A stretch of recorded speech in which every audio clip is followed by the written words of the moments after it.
어머님, 여기가 무료 숙박소예요? 추우시면 동사무소 가서 난방비 지원받으시든지 차라리 노인정이나 가세요. 이건 며느리가 시어머니에게 한 말입니다.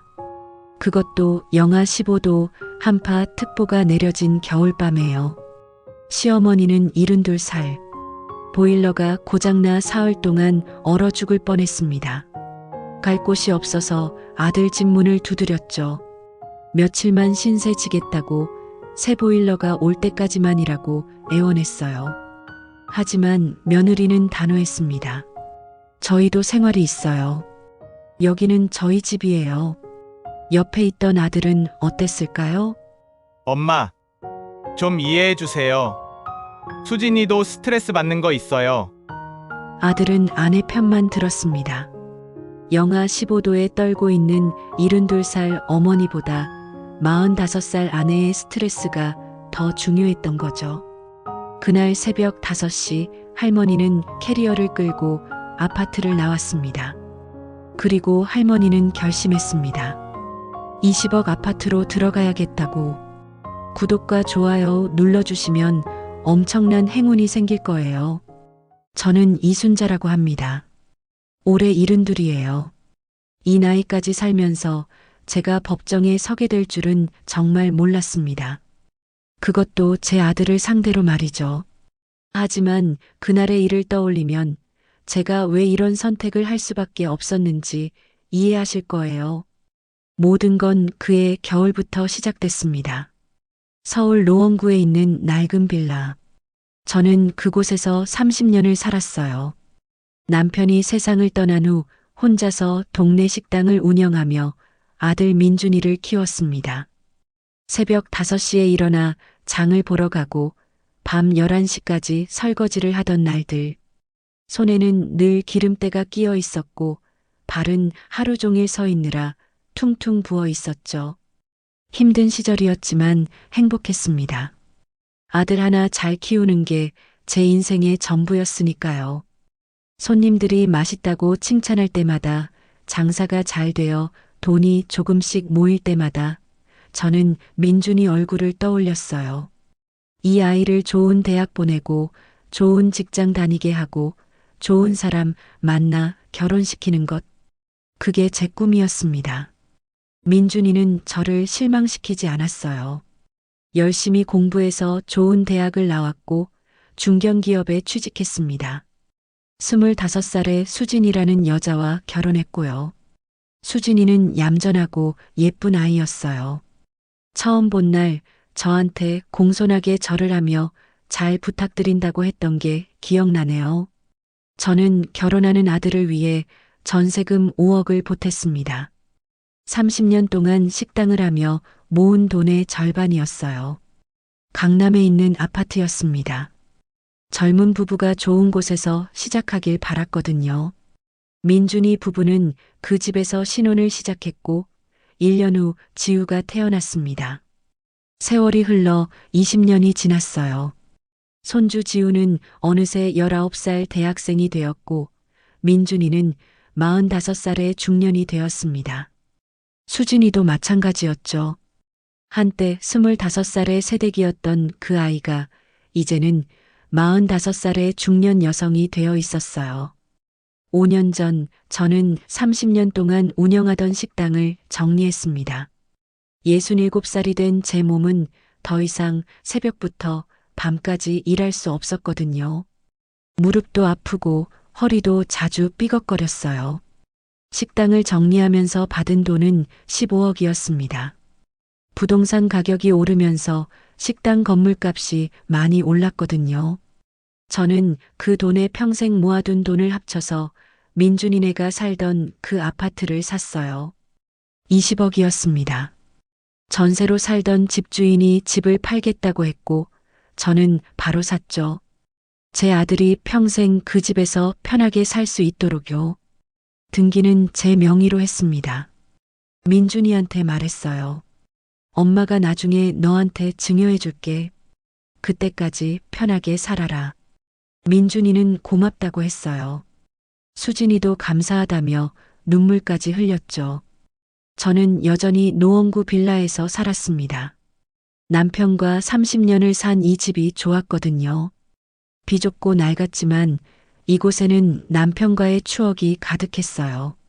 거실벽에 남편이 붙여놓은 가족사진, 부엌 찬장에 남편이 사준 그릇들, 작은 베란다에서 함께 키우던 화분들. 그 모든 게 소중했습니다. 아들한테 좋은 집 해줬으니 저는 여기서 조용히 사는 걸로 충분했어요.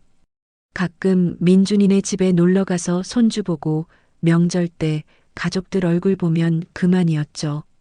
그렇게 5년이 평화롭게 흘렀습니다. 그해 겨울은 유난히 추웠어요. 12월 중순인데 기온이 영하 15도까지 떨어졌습니다. 뉴스에서는 한파특보를 내렸고 노인들은 외출을 자제하라고 했어요. 저는 집에서 두꺼운 옷을 여러 겹 입고 지냈습니다. 그날 밤이었어요. 씻으려고 욕실에 들어갔는데 온수가 안 나왔습니다. 수도꼭지를 아무리 틀어도 찬물만 나왔어요. 이상하다 싶어서 보일러실로 가봤더니 보일러가 작동을 안 하고 있었습니다. 꺼져 있었어요. 전원 버튼을 여러 번 눌러봤지만 소용없었습니다. 보일러는 꿈쩍도 하지 않았어요. 방 안 온도가 점점 떨어지기 시작했습니다. 이불을 끌어당겨 몸을 감쌌지만 추위는 이불을 뚫고 들어왔어요. 그날 밤은 정말 추웠습니다. 숨을 쉴 때마다 입에서 하얀 김이 나왔고 손발은 얼음장처럼 차가웠어요. 이불을 3장이나 덮었지만 몸이 계속 떨렸습니다.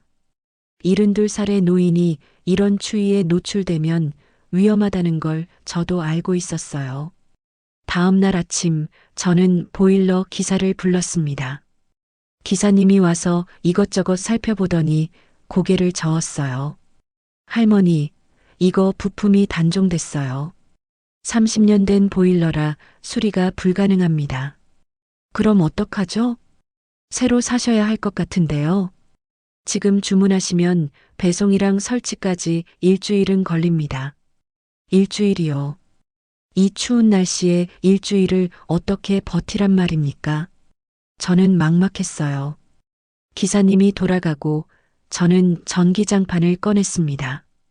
이불을 여러 겹 깔고 그 위에 전기장판을 켰어요.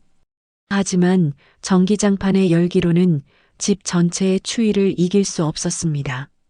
거실은 냉장고처럼 차갑고 부엌 싱크대의 물은 얼 것 같았어요. 첫째 날 밤은 그럭저럭 견뎠습니다. 전기장판에 바짝 붙어서 꼼짝 않고 누워 있었어요.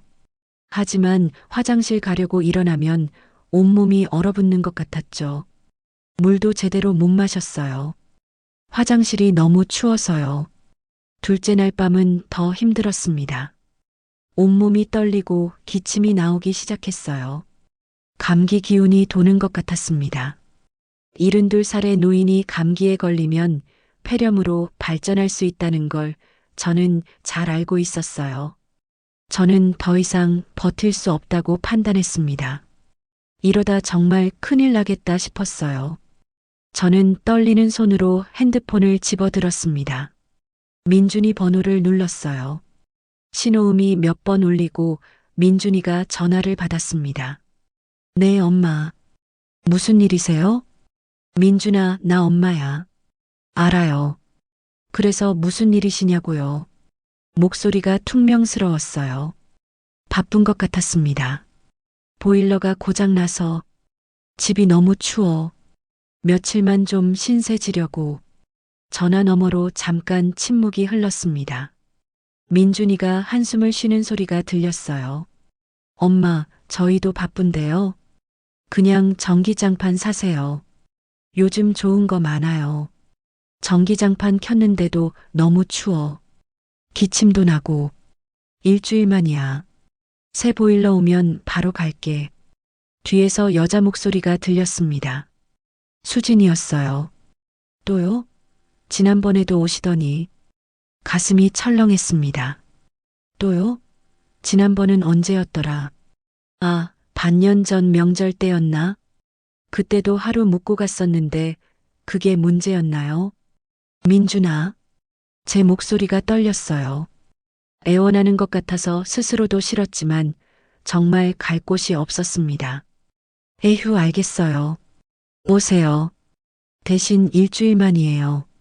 알죠? 그래, 고맙다. 전화를 끊고 저는 한참을 그 자리에 앉아 있었습니다. 제가 20억을 주고 산 집에 가는데 이렇게 눈치를 봐야 하다니. 하지만 어쩌겠어요. 지금은 추위를 피하는 게 먼저였습니다. 저는 작은 캐리어에 옷가지 몇 개를 챙겼습니다. 속옷, 세면도구, 갈아입을 옷 2벌. 가방을 꾸리면서도 마음이 무거웠어요. 마치 남의 집에 신세 지러 가는 기분이었습니다. 버스 정류장까지 걸어가는 동안 바람이 뼛속까지 파고들었어요. 귀가 얼얼하고 손은 시려서 감각이 없었습니다. 버스를 3번 갈아타고 강남으로 향했어요. 차창 밖으로 서울의 겨울 풍경이 지나갔습니다. 하얗게 얼어붙은 한강, 움츠린 사람들, 김이 모락모락 나는 붕어빵 가게. 1시간 반을 달려 압구정동에 도착했습니다. 높은 아파트들이 즐비한 그곳. 새로 지은 건물들은 유리창이 번쩍이고 거리는 깨끗하게 정돈되어 있었어요. 노원구의 낡은 빌라 총과는 완전히 다른 세상이었습니다. 민준이네가 사는 아파트 앞에 섰습니다. 30층짜리 고급 아파트. 제가 20억을 주고 산 이 집은 정말 멋있었어요. 입구에는 경비원이 있고 로비는 호텔처럼 화려했습니다. 엘리베이터를 타고 18층으로 올라갔어요. 복도는 따뜻했습니다. 난방이 잘 되고 있었어요. 현관문 앞에 서서 잠시 망설였습니다. 초인종을 누르기가 왠지 두려웠어요. 용기를 내서 초인종을 눌렀습니다. 딩동. 잠시 후 인터폰 화면에 수진이 얼굴이 나타났습니다. 45살의 수진이. 20년 전 25살의 예쁜 새댁이었던 그 아이가 이제는 얼굴에 주름이 생기고 눈가가 처진 중년 여성이 되어 있었어요. 어머님? 연락도 없이. 연락했잖아요. 민준이한테 전화했다고요. 하지만 저는 아무 말 않고 기다렸습니다. 현관문이 열렸어요. 미안하다. 갑자기 와서. 들어오세요. 수진이의 표정은 반갑지 않았습니다. 눈썹이 찌푸려져 있었고 입술은 일자로 굳어 있었어요. 저를 보는 눈빛에는 짜증이 서려 있었습니다. 집 안으로 들어서는 순간 따뜻한 공기가 온몸을 감쌌어요. 아, 따뜻하다. 사흘 동안 추위에 떨었던 몸이 녹는 것 같았습니다. 하지만 동시에 가슴 한쪽이 서늘해졌어요. 민준이네는 이렇게 따뜻한 집에서 편하게 살고 있었구나. 어머님, 짐은 거기 놔두시고 앉으세요. 수진이가 소파를 가리켰습니다. 거실은 넓고 깨끗했어요. 명품 소파에는 쿠션이 가지런히 놓여 있었고 벽에는 55인치짜리 대형 텔레비전이 걸려 있었습니다. 거실 한쪽에는 비싼 공기청정기가 돌아가고 있었고 테이블 위에는 명품 가방이 놓여 있었어요. 제가 20억을 주고 산 이 집에서 민준이 가족은 이렇게 풍족하게 살고 있었습니다. 저는 조심스럽게 소파 끝에 앉았어요. 마치 손님처럼 긴장한 채로요. 수진이는 자기 방으로 들어가 버렸습니다. 인사도 없이요. 거실에 혼자 앉아 있으니 어색했습니다. 텔레비전을 틀까 하다가 그만뒀어요. 괜히 시끄럽게 하면 수진이가 싫어할 것 같았거든요. 저는 그냥 가만히 앉아서 창밖을 바라봤습니다. 18층에서 내려다 보이는 서울 풍경. 멀리 한강이 보이고 고층 빌딩들이 즐비했어요. 노원구 빌라 3층에서 보던 풍경과는 완전히 달랐습니다. 민준이는 이런 곳에서 살고 있었구나. 1시간쯤 지났을까요? 현관문이 열리는 소리가 들렸어요. 민준이가 퇴근한 것 같았습니다. 엄마 오셨어요? 민준이가 거실로 들어왔습니다. 45살의 민준이. 한때 앳된 얼굴의 청년이었던 제 아들이 이제는 배가 나오고 머리숱이 줄어든 중년 남자가 되어 있었어요. 그래, 왔다. 보일러 고장났다며요? 새로 사야죠. 응, 주문했어. 일주일 후에 온대. 그럼 그때까지 여기 계실 거예요? 민준이의 목소리에는 불편한 기색이 역력했습니다. 환영받지 못한다는 게 느껴졌어요. 저녁 때가 됐습니다. 식탁에는 반찬 몇 개만 놓여 있었어요. 김치, 계란말이, 김. 그게 전부였습니다. 수진이가 밥과 김치찌개를 가져왔어요. 어머님, 드세요. 대충 차렸어요. 대충이라는 말을 굳이 강조했습니다. 저는 아무 말 없이 숟가락을 들었어요. 식사 분위기는 냉랭했습니다. 민준이는 밥그릇만 들여다보며 급하게 밥을 먹었고, 수진이는 핸드폰만 만지작거리며 식사에 집중하지 않았어요. 아무도 말을 하지 않았습니다. 저녁 8시쯤 현관문이 열리는 소리가 들렸어요. 손주 지우가 학원에서 돌아온 거였습니다. 할머니? 지우가 저를 보고 놀란 표정을 지었어요. 그래, 지우야. 많이 컸네. 19살이 된 지우는 훌쩍 커 있었습니다. 키도 크고 목소리도 굵어졌어요. 하지만 저한테 다가오지는 않았습니다. 현관에서 그냥 서서 인사만 했어요. 할머니, 저 과제 있어서 방으로 들어갈게요. 그래. 지우는 곧바로 자기 방으로 들어가 버렸습니다. 문 닫는 소리가 쿵 하고 울렸어요. 식사가 끝나고 저는 설거지를 하려고 일어났습니다. 평생 습관이었어요. 밥 먹고 나면 설거지를 하는 게. 주방으로 가서 그릇을 집어 들려는데 수진이가 날카로운 목소리로 말했습니다. 어머님, 식기세척기 있어요. 아, 그래? 그럼 내가 넣어줄게. 손대지 마세요. 고장나면 ASB 비싸요. 제가 할게요. 수진이의 말투는 차갑고 단호했습니다. 마치 저를 귀찮은 존재 취급하는 것 같았어요. 저는 손을 떼고 거실로 돌아왔습니다. 가슴 한쪽이 쿡 찔렸어요. 저는 소파에 앉아 텔레비전을 보는 척했지만 사실은 아무것도 보이지 않았습니다.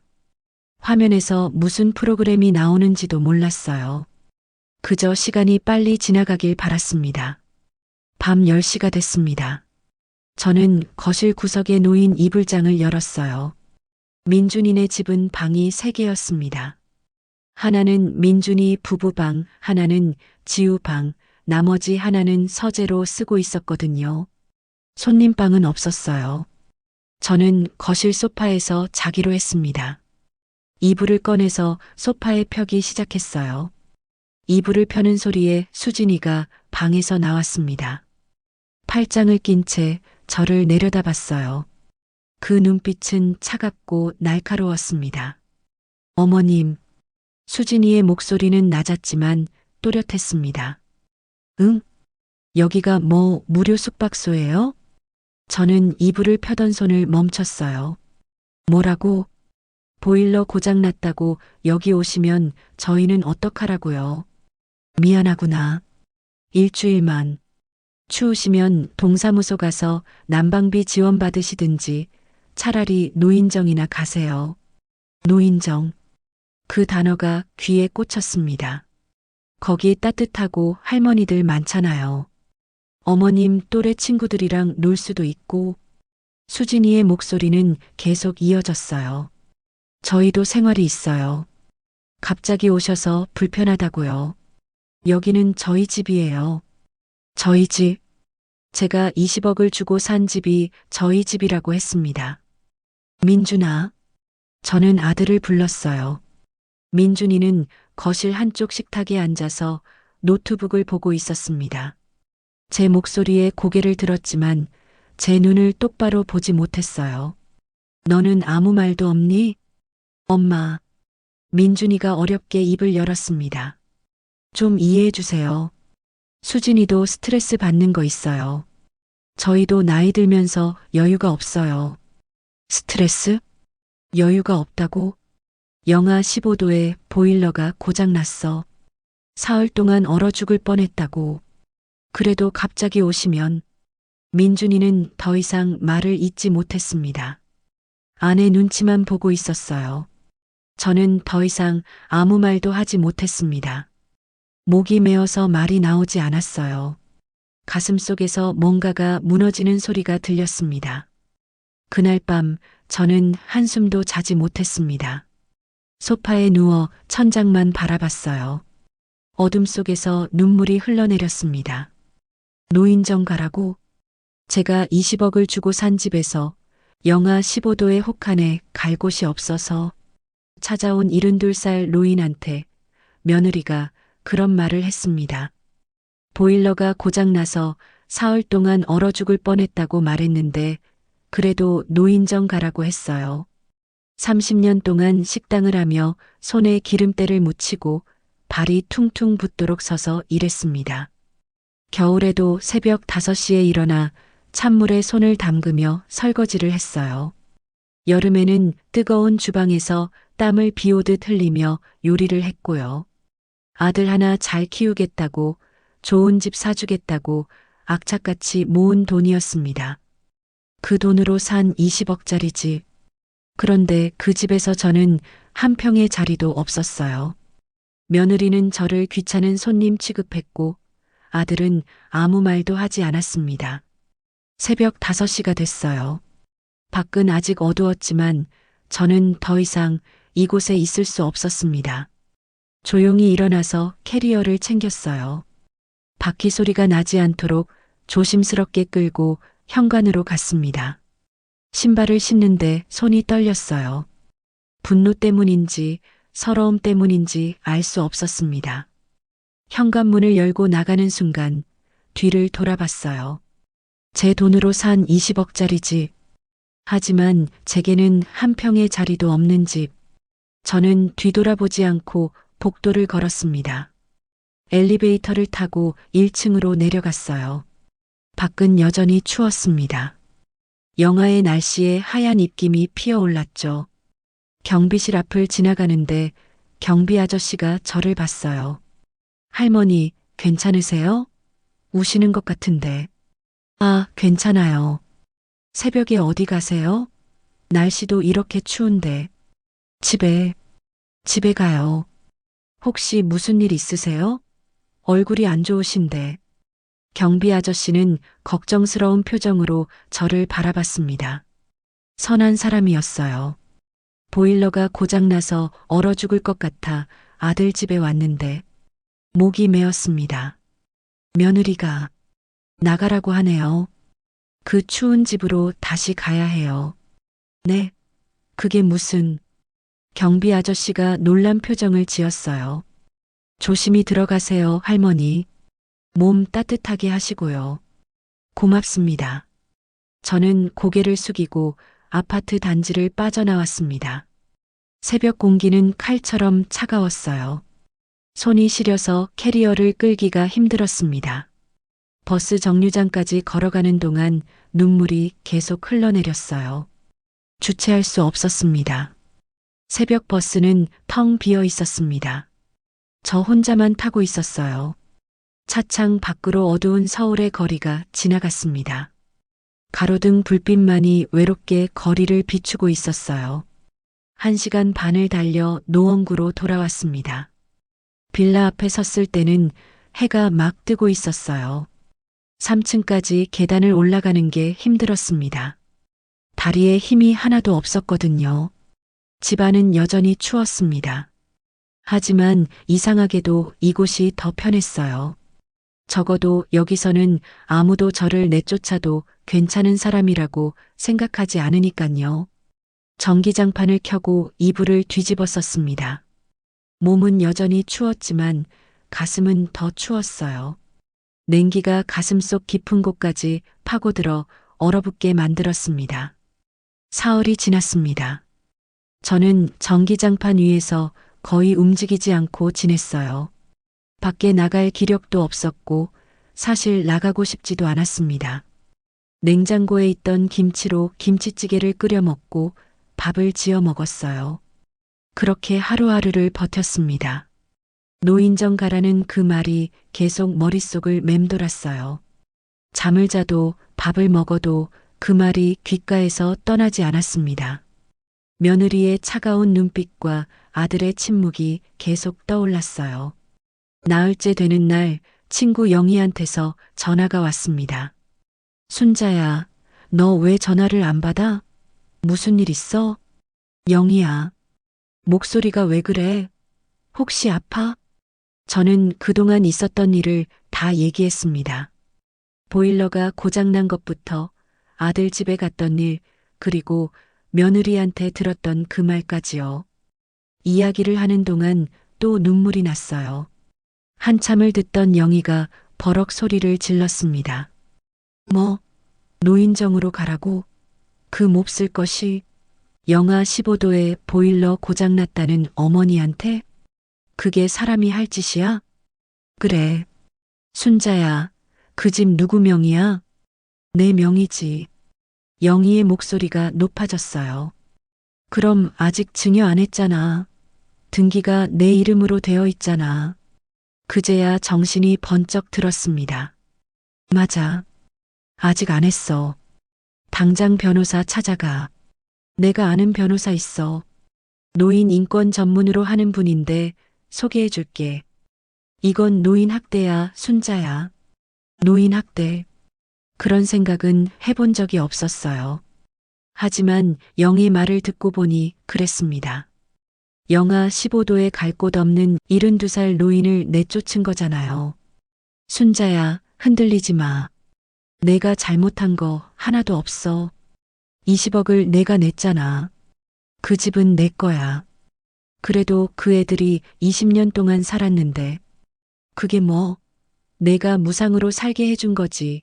준 게 아니잖아. 은혜를 모르는 놈들이야. 영희는 곧바로 변호사 연락처를 문자로 보내줬습니다. 저는 핸드폰을 보며 한참을 고민했어요. 정말 변호사까지 만나야 하나? 그래도 내 아들인데.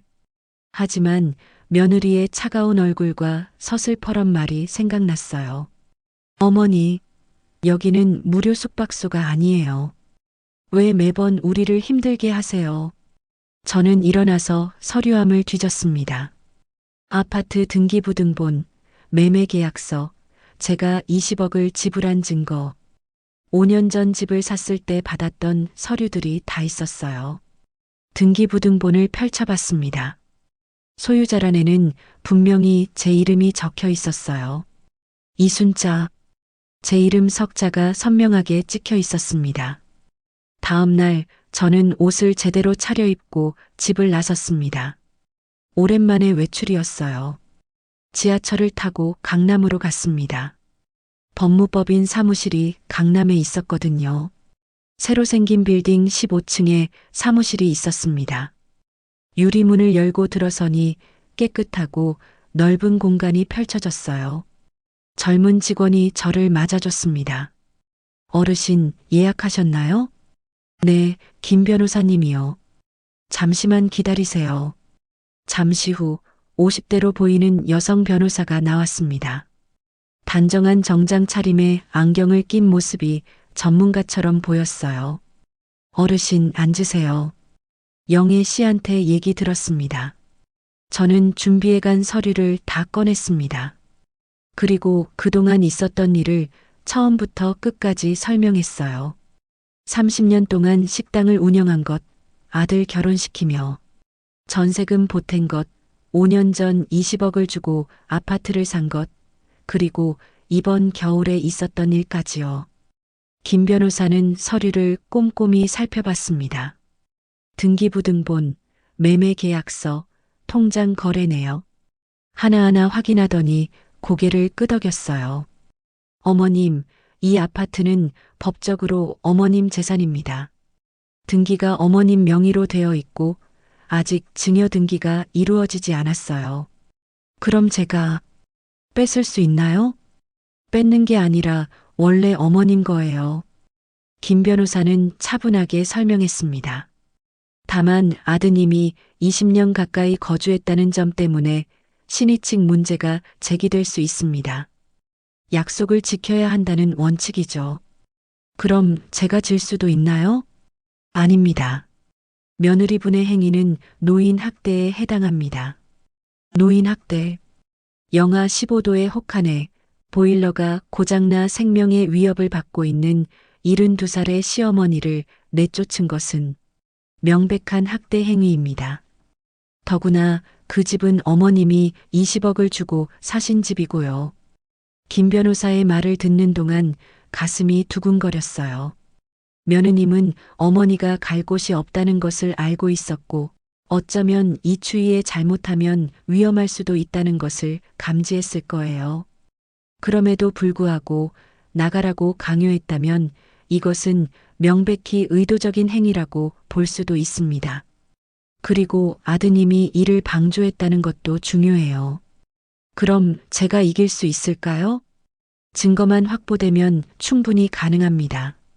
김 변호사는 저를 똑바로 쳐다봤습니다. 어머님, 싸우시겠습니까? 쉽지 않을 겁니다. 친척들이 비난할 수도 있고 세상 사람들이 손가락질할 수도 있어요. 하지만 어머님의 노후를 지킬 수 있는 건 어머님뿐입니다. 저는 며느리의 차가운 눈빛을 떠올렸습니다. 아들의 침묵을 떠올렸어요. 영하 15도의 추위 속에서 떨던 사흘 밤을 떠올렸습니다. 싸우겠습니다. 목소리가 떨렸지만 결심은 확고했어요. 일주일 후 김 변호사가 민준이한테 내용 증명을 보냈습니다. 증여 의사 철회 통지. 귀하 배우자의 증여자에 대한 노인학대 행위를 사유로 증여 의사를 철회함. 증여자는 영하 15도의 혹한의 보일러 고장으로 생명의 위협을 받는 상황이었음에도 불구하고 귀하 배우자는 증여자를 거처에서 내쫓았으며 귀하는 이를 방조하였음. 그날 오후 민준이한테서 전화가 왔습니다. 엄마, 이게 무슨 짓이에요? 목소리가 떨리고 있었어요. 놀랐나 봅니다. 짓이라니. 변호사까지 끼고 이러시면 어떡해요. 이게 뭐예요? 노인 학대라니. 그럼 뭐라고 불러야 하니? 얼어 죽을 수도 있는 시애미를 쫓아낸 게 학대가 아니면 뭐니? 엄마, 그건 오해예요. 수진이가 잠깐 실수한 거라고요. 실수? 저는 차갑게 웃었습니다. 영하 15도에 갈 곳 없는 72살 노인을 새벽에 쫓아낸 게 실수야? 엄마, 우리도 20년 동안 그 집에서 살았어요. 다 엄마 주신다고 믿고 살았다고요. 나는 나중에 증여한다고 했지. 지금 당장 너희 거라고 한 적 없어. 그래도 엄마 죄송해요. 사과는 법원에서 해라. 저는 전화를 끊었습니다. 손이 떨렸지만 후회는 없었어요. 이틀 후 민준이와 수진이가 제 빌라로 찾아왔습니다. 초인종이 계속 울렸어요. 저는 인터폰을 확인했습니다. 두 사람이 문 앞에 서 있었어요. 문을 열자마자 수진이가 눈물을 글썽이며 말했습니다. 어머님, 제가 잘못했어요. 연기하는 것처럼 보였어요. 눈물까지 흘리고 있었습니다. 그날 제가 정말 컨디션이 안 좋아서 갱년기 증상도 있고 해서 실수한 거예요. 진심이 아니었어요. 그래, 제발 용서해 주세요. 이 집은 저희 전부예요. 저희 지우대학 등록금도 내야 하고 이 집이 없으면 저희 갈 곳이 없어요. 저는 수진이를 똑바로 쳐다봤습니다. 전부? 네, 어머님. 저 20년 동안 며느리 노릇했잖아요. 명절 때마다, 제사 때마다, 어머님 생신 때마다 다 챙겼잖아요. 저는 차갑게 웃었습니다. 그래, 20년 동안 며느리 노릇했지. 그런데 그게 영하 15도에 늙은이를 쫓아낼 권리를 주니? 어머님, 그건 그 집 살 돈은 내가 30년 동안 식당 운영하며 모은 거야. 내 인생 전부였어. 수진이의 얼굴이 굳었습니다. 그걸 너는 노인정 가라는 말로 짓밟았잖아. 얼어 죽으라고 쫓아냈잖아. 민준이가 나섰습니다. 엄마, 그건 오해예요. 수진이가 진짜 그런 뜻으로 한 말이 아니에요. 그럼 무슨 뜻이었니? 보일러 고장나서 사흘 동안 얼어 죽을 뻔했다고 말했는데도 새벽에 나를 쫓아낸 게 무슨 뜻이었어? 그건 민준이는 대답하지 못했습니다. 엄마, 이 집 빼앗으면 저희 정말 갈 곳 없어요. 지우 생각해 주세요. 지우는 아무 잘못도 없잖아요. 내가 어미 생각 안 했듯이 나도 이제 내 생각만 할 거다. 저는 문을 닫으려 했습니다. 수진이가 문틈에 손을 끼우며 울부짖었어요. 어머님, 제발요. 저희 살려주세요. 손 치워. 다치겠어. 어머님, 저는 문을 닫았습니다. 밖에서 수진이가 계속 문을 두드리는 소리가 들렸어요. 저는 귀를 막고 안으로 들어갔습니다. 한참 후에야 두 사람은 돌아갔습니다. 그날 밤 저는 혼자 술을 한 잔 마셨습니다. 평생 술을 입에 대지 않았는데 그날은 마셔야 할 것 같았어요. 소주 한 잔을 단숨에 들이켰더니 목구멍이 화끈거렸습니다. 내가 너무 독한 걸까? 하지만 이내 고개를 저었습니다. 독한 게 아니에요. 제 인생을 지키는 거예요. 영하 15도에 저를 쫓아낸 사람들한테 더 이상 제 재산을 줄 수는 없었습니다. 한 달이 지났습니다. 민준이는 저를 상대로 소송을 제기했어요. 어머니가 증여 약속을 했으니 이행해야 한다는 내용이었습니다. 소장에는 20년 동안 그 집에서 살았고 어머니의 약속을 믿었다는 주장이 적혀 있었어요. 김 변호사가 소장을 보여줬습니다. 어머님, 각오하세요. 쉽지 않을 겁니다. 이제부터 본격적인 싸움이 시작됩니다. 알아요. 그때부터 전쟁이 시작됐습니다. 친척들한테서 전화가 오기 시작했어요. 먼저 온 전화는 시댁 조카였습니다. 고모, 민준이 오빠가 소송까지 당했다며요? 그게 사실이에요? 그래. 고모, 그래도 자식한테 그렇게까지 해야 해요? 20년을 산 집인데 20년을 공짜로 살게 해줬어. 내 돈으로 산 집이니까. 그래도 가족인데요. 소송까지 하시면 가족이 날 얼어 죽으라고 쫓아냈어. 네. 저는 전화를 끊었습니다. 다음은 친정 조카였어요. 고모, 무슨 일이에요? 민준이랑 싸우신다며요? 그래. 왜요? 무슨 일 있었어요? 저는 간단하게 설명했습니다. 보일러 고장난 것, 아들 집에 갔던 것, 쫓겨난 것. 고모, 그래도 법정까지 가는 건 좀. 나는 잘못한 게 없어. 수진이도 20년 동안 며느리 노릇했잖아요. 그것도 생각해 주세요. 20년 며느리 노릇이 뭔지를 나는 모르겠구나. 수진이는 나를 시어머니로 생각한 적이 없어. 조카는 대답하지 못했습니다.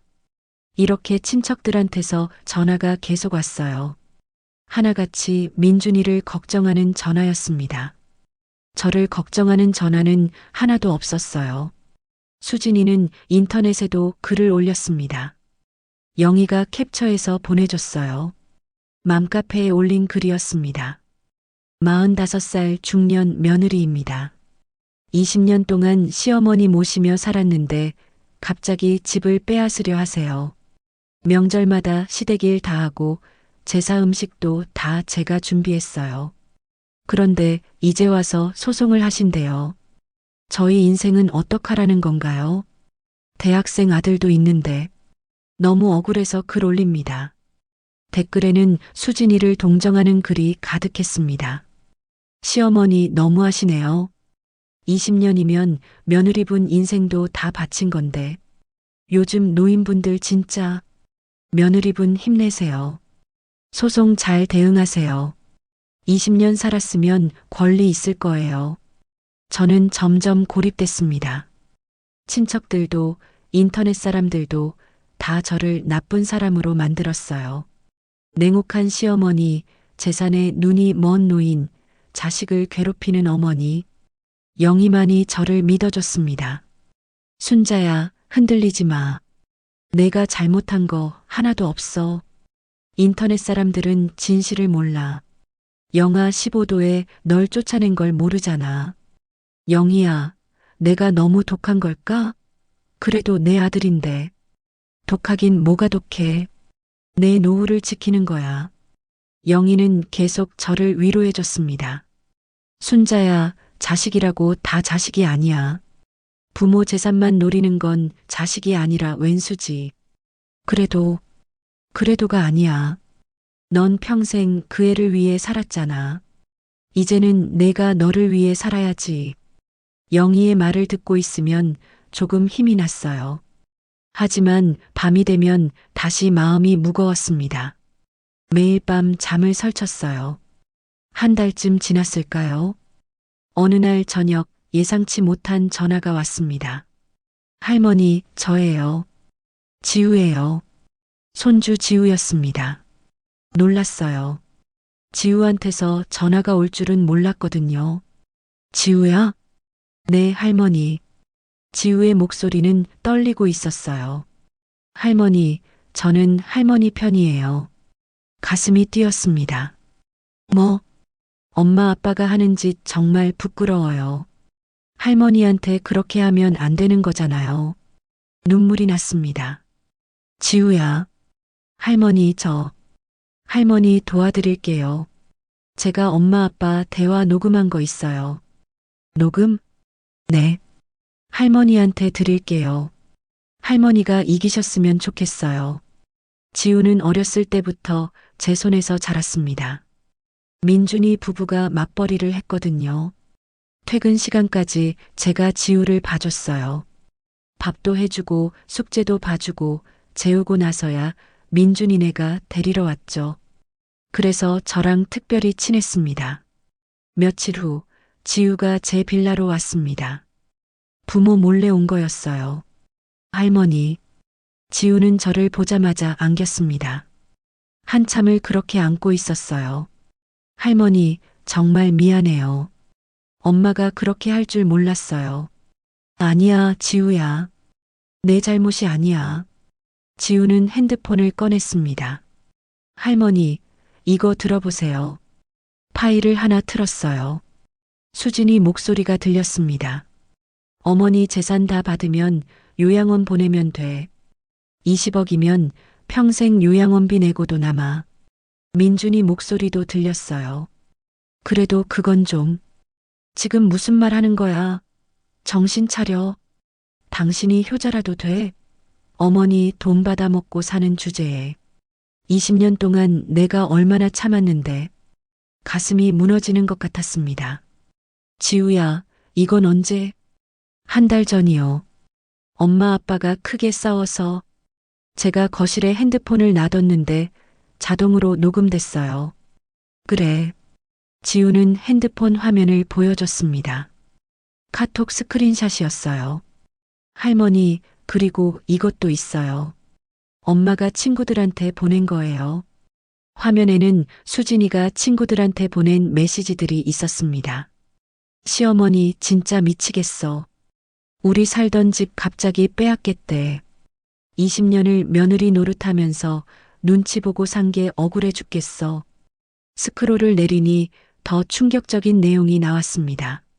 아, 진짜 언제까지 이래야 하는 거야. 70이 넘었으면 이제 죽어도 되잖아. 언제까지 사실지. 참, 빨리 죽어야 우리 인생도 계획하지. 나도 이제 45인데 시어머니 눈치 보면서 살 순 없어.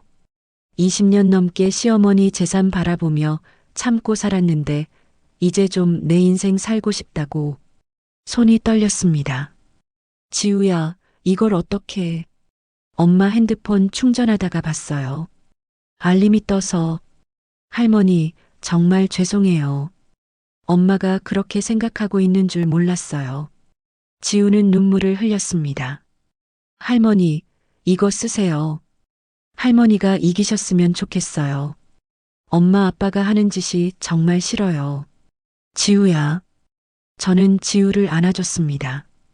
19살 손주가 엄마를 배신하면서까지 저를 돕겠다고 하는 게 미안했지만 한편으로는 고마웠어요. 고맙다, 지우야. 정말 고맙다. 지우는 파일을 제 핸드폰으로 다 보내줬습니다. 그리고 조심스럽게 집으로 돌아갔어요. 저는 곧바로 김 변호사한테 연락했습니다. 변호사님, 증거가 생겼습니다. 김 변호사 사무실에서 만났습니다. 저는 지우가 보내준 파일들을 다 보여줬어요. 녹음 파일, 카톡 스크린샷. 김 변호사는 하나하나 확인하더니 고개를 끄덕였습니다. 어머님, 이건 결정적인 증거입니다. 며느리분의 본심이 명확히 드러나 있어요. 이걸로 충분할까요? 충분합니다. 하지만 증거를 좀 더 보강하면 좋을 것 같아요. 김 변호사는 메모를 하며 말했습니다. 그날 새벽 아파트 경비원이 어머님을 봤다고 하셨죠? 네. 경비원분한테 증인이 되어달라고 부탁해 볼까요?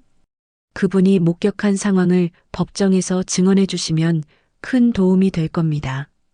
그럴 수 있을까요? 제가 연락해 보겠습니다.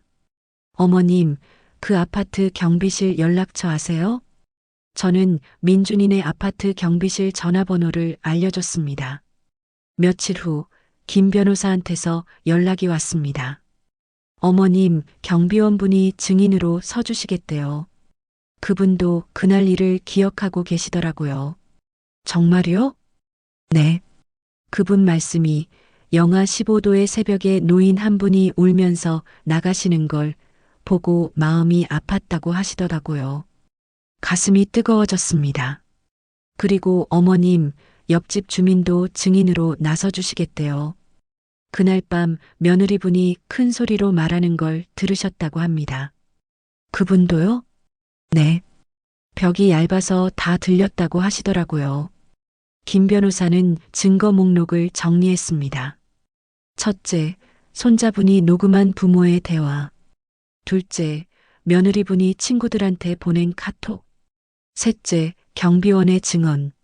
넷째, 옆집 주민의 증언.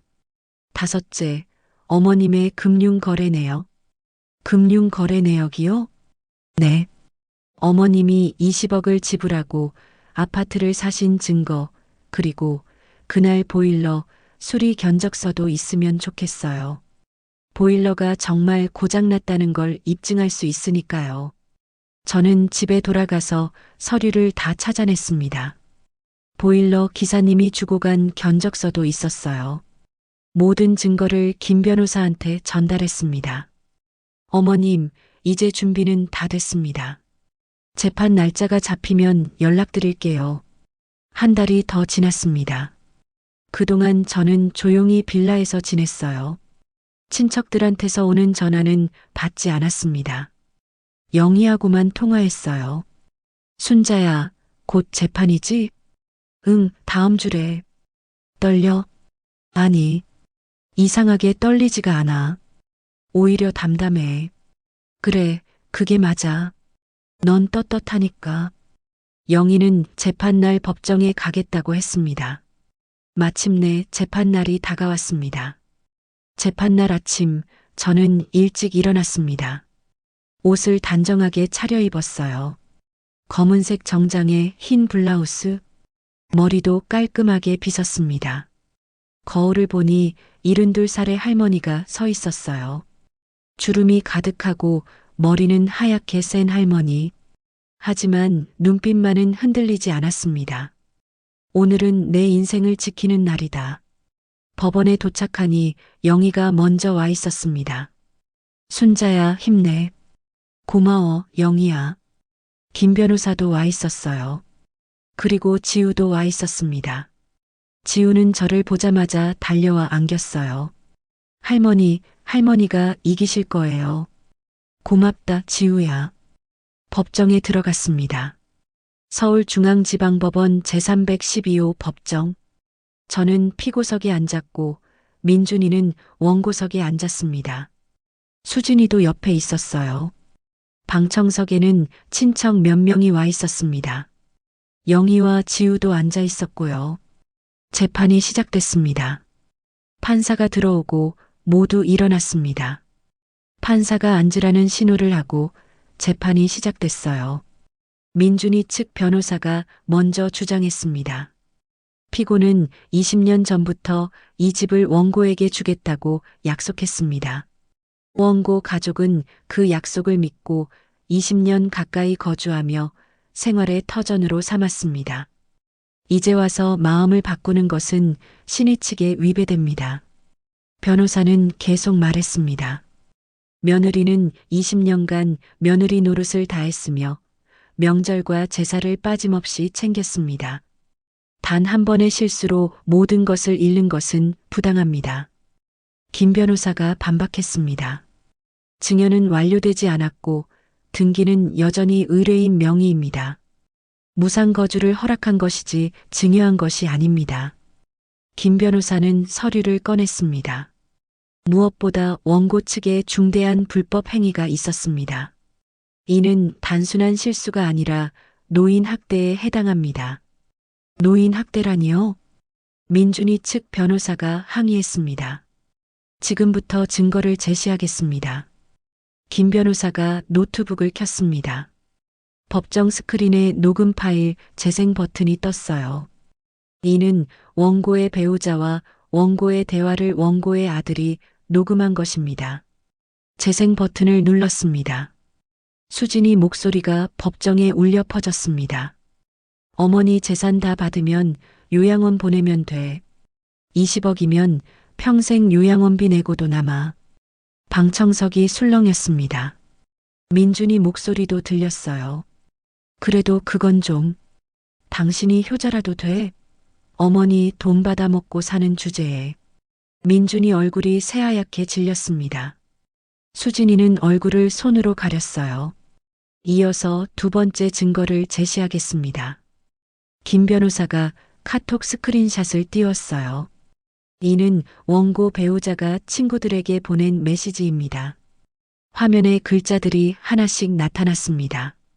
70이 넘었으면 이제 그만 죽어대지. 언제까지 우릴 괴롭힐 거야? 빨리 죽어야 재산이 다 넘어올 건데 말이야. 방청석에서 탄식이 터져나왔어요. 김 변호사는 계속 화면을 넘겼습니다. 나도 이제 45인데 더 이상 이렇게 살 순 없어. 20년 넘게 시어머니 재산 바라보며 참고 살았는데 방청석에서 웅성거림이 더 커졌습니다.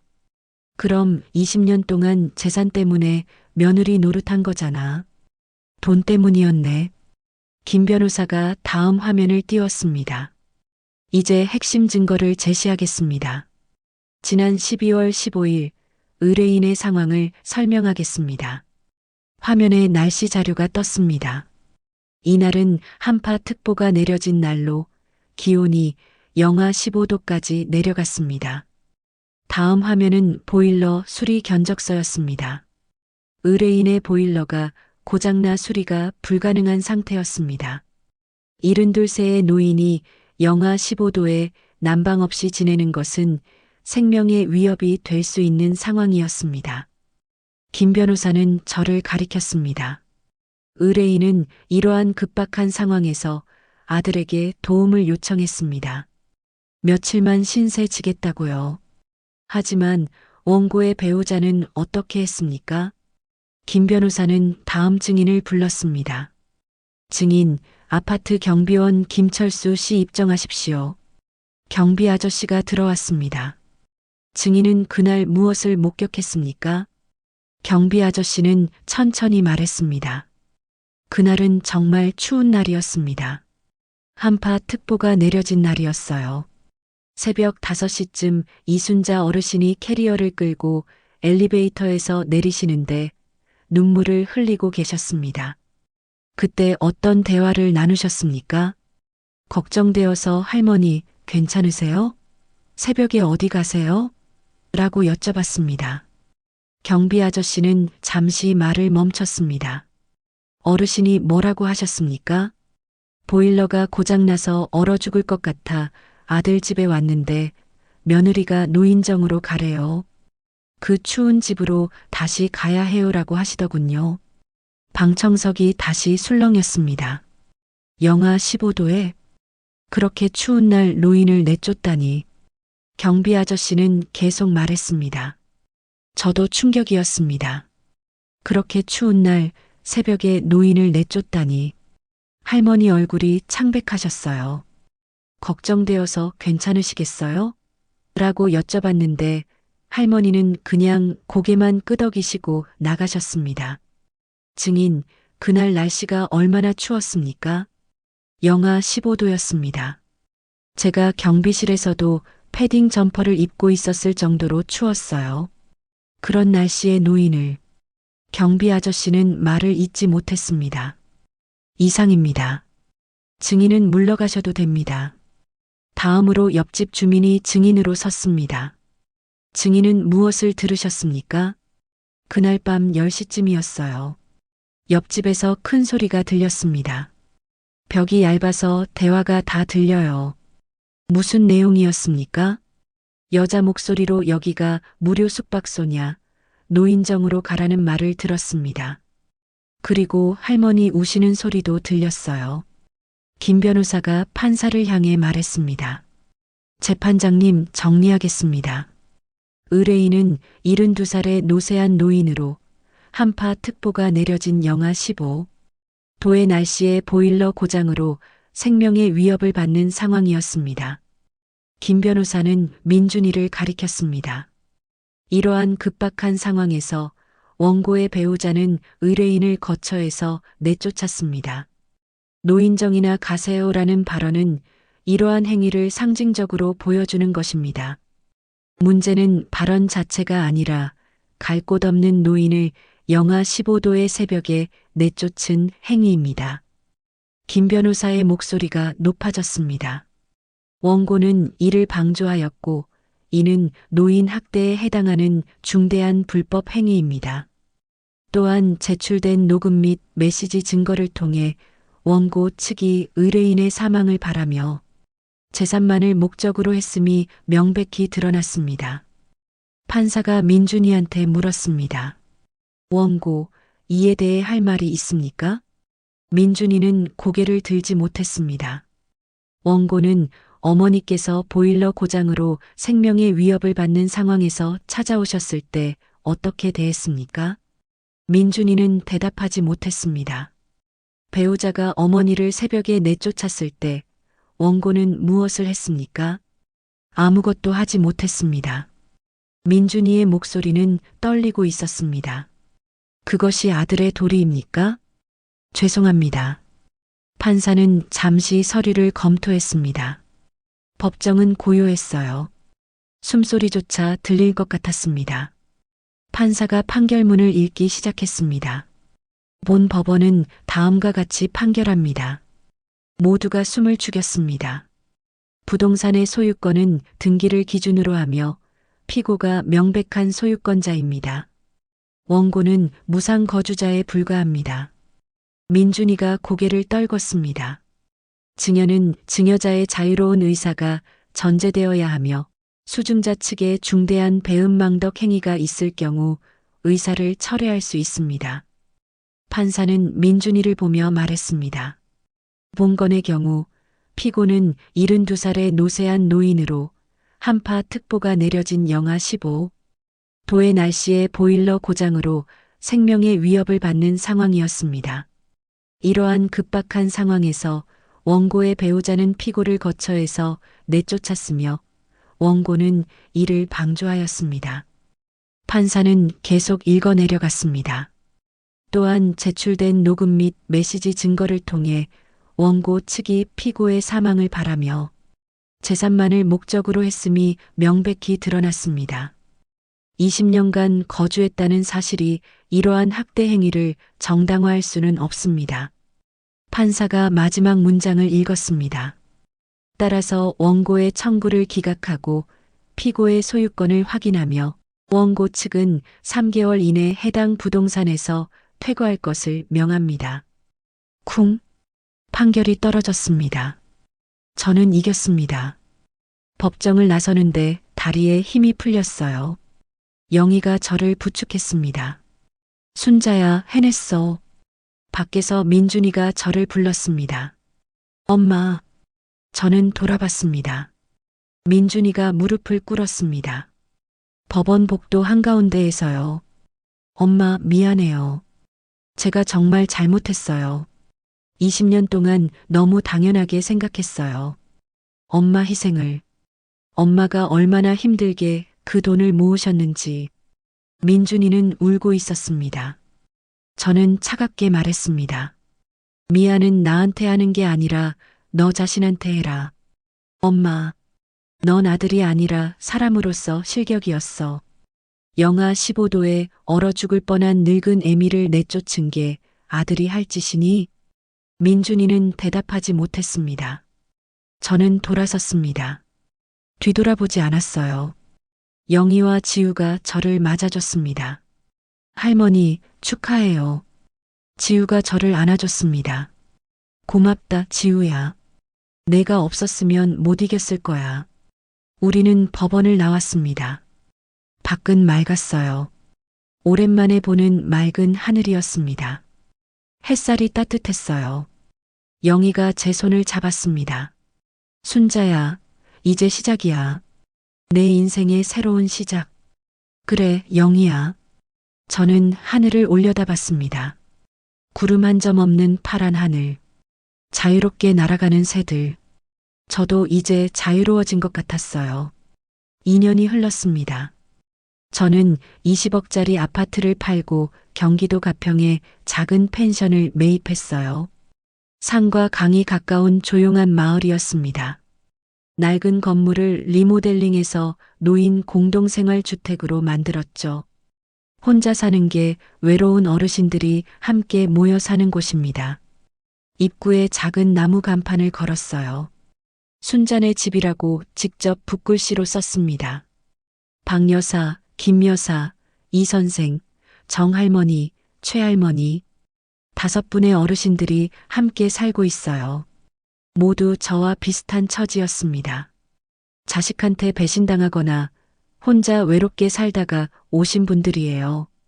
우리는 이제 가족입니다. 피로 맺어진 가족이 아니라 마음으로 맺어진 진짜 가족이죠.